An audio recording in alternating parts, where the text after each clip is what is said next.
জামাই ষষ্ঠীর দিন সকাল থেকে কারেন্ট না থাকায় এত গরমে কষ্ট পেতে হয়েছে, আর এদিকে প্রায় আমাদের রান্নাবান্না হয়েই এসেছে।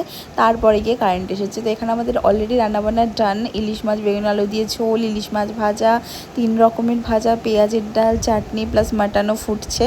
আর ওদিকে আমি আবার খাবার অর্ডার দিয়েছিলাম 2টো মাটন থালি, তো সেগুলোও চলে এসেছে। এখানে অনেক কিছু ছিল, পোলাও থেকে মাটন, মাছ, ডাল, মিক্স ভেজ, চাটনি, পাঁপড়, অনেক কিছু।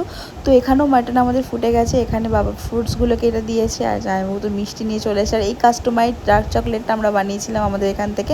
আর আমি এখানে সব খাবারগুলোকে সাজিয়ে দিচ্ছি। আজকে মেনুতে ছিল পোলাও, সাদা ভাত, ফিশ কাটলেট, ইলিশ মাছ ভাজা, তার সঙ্গে 3 রকমের ভাজা, চাটনি ছিল, জ্যান্ত মাছ, পেঁয়াজের ডাল, ইলিশ মাছ, কাতলা মাছ, পাঁপড়, দই, মিষ্টি, আইসক্রিম, ফল, মিষ্টি, অনেক কিছু।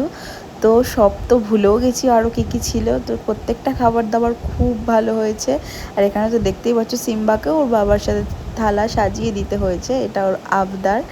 তো কেমন লাগলো জামাই ষষ্ঠীর ব্লগটা অবশ্যই জানিও। টাটা।